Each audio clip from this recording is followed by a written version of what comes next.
Ô Caião, e esses crentes descoladinhos? Que tem muito crente moderninho aí, avançadinho e tal, não sei o quê, mas por dentro são pessoas extremamente caretas, cafonas. Você diz esse Fiquem pessoal... vendendo uma coisa descolada. Tem um pessoalzinho aí que meteu na cabeça no fim da década de 80, eu não sei quando foi. Quando surgiram, jogar bola era pecado, você sabia? Sabia. Eu já ouvi isso aqui no Papo de... Crente não podia jogar bola, jogador de futebol era herege. Era herege. Havia uns 4, 5 pastores no Brasil que davam acolhimento para pastores, para jogador de futebol. Dentre os quais eu. Depois de um tempo fui ficando conhecido demais, então os jogadores de futebol eram todos meus amigos. Todos os times grandes, seleção, não sei o quê. E um movimento chamado Atletas de Cristo, que não era só de jogador, mas de atletas em geral, a maior parte dos que estavam ali eram jogadores, porque era onde o Brasil mais se destacava, era no futebol. Então eu ia com muita regularidade pregar para os atletas dos encontros anuais dos Atletas de Cristo. Ok. E recebia nas igrejas que eu pastoreava um monte de jogadores que iam nos cultos, domingo de manhã, quinta-noite, era aquele festival de jogadores. Eu era chamado para pregar nos clubes, para os plantéis. Sim. Enfim, muita coisa. No tempo em que eu fazia isso, a igreja batia. Dizia que eu estava valorizando e minimizando o pecado do jogador de futebol que traía o evangelho não indo ao culto aos domingos. Era esse o grande pecado. Esse era o problema? Era o grande pecado, era não ir ao culto aos domingos. Porque tinha jogo, né? Porque pecavam contra Deus, aquele era o dia do Senhor. Meu Deus. E eles estavam correndo atrás de uma bola, e isso era de verdade, era um problema sério. Essa eu a não sabia. moçada antiga lembra. Então é por causa do dia do jogo.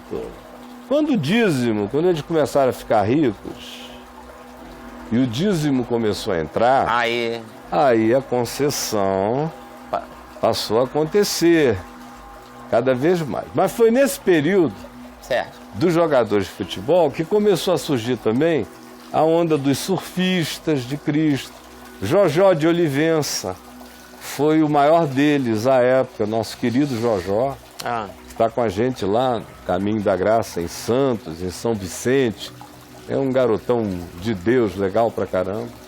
E acho que ele foi bicampeão de mundial, alguma coisa assim, de surf. O brasileiro foi.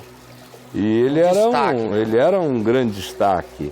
Aí começaram a surgir meninas do vôlei crentes e outros e tal, e tal, e tal. E aí a roupagem foi mudando, né? Isso tinha começado com Alex Dias Ribeiro, no tempo da Fórmula 1, lá de trás, de Fittipaldi, entre Fittipaldi e Nelsinho Piquet, naquele período ali, o Alex, aqui de Brasília, meu amigo há décadas, foi piloto de Fórmula 1, dirigiu o carro da Copersucar, do Fittipaldi, que é a equipe brasileira. E outros carros lá, enfim... Foi ele que foi o centralizador do movimento dos esportistas e que foi crescendo, e com esse movimento começou a haver uma liberdade gestual e nas vestimentas. O Alex, por exemplo, estava sempre de um bonezinho de Fórmula 1, a garotada do futebol também, eles eram mais de camiseta, de bermuda, de não sei o quê. Então começou a dar uma relaxada no vestuário. Uma descolada. Começou a dar uma descolada. E aí entrou no imaginário de algumas pessoas que quem se vestisse daquele modo mais casual já estava mais desencanado. Se mudasse a roupa... Era mais moderno. Já estava mais moderno se mudasse a roupa. Aí eu comecei a ver a garotada aí mudando de roupa. É tipo um reformado. Foi fazendo uma reforma no closet, no guarda-roupa.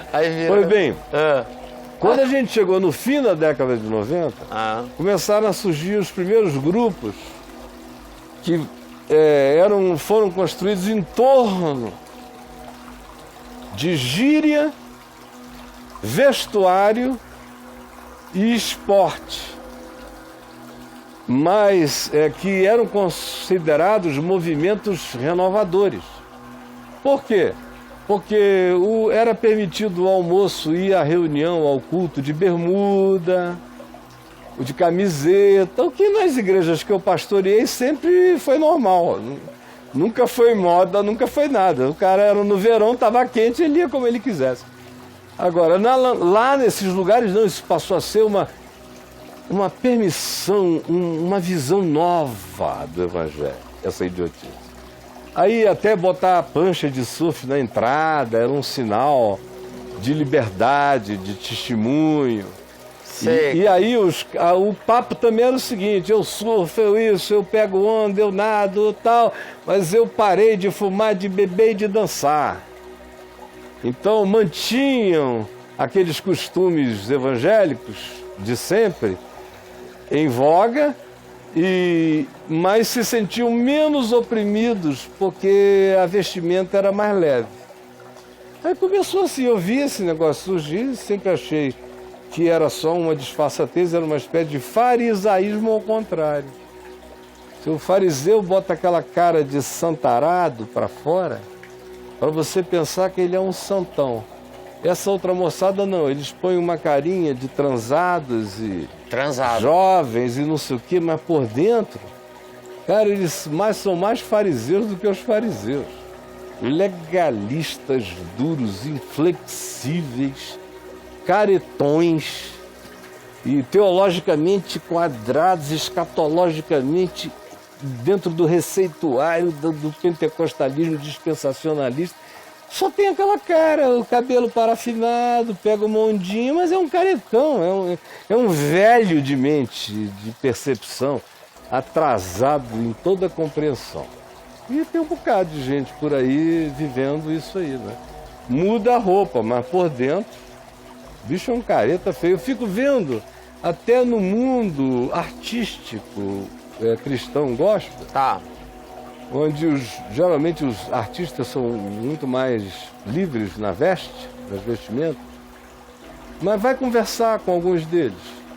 Bicho, insuportavelmente idosos, caretas, antiquados, aquele conservadorismo estreito, de raiz de costumes religiosos pesados, mas por fora glamorizados, por dentro completamente ressecados, fechados, oprimidos e cheios de juízo.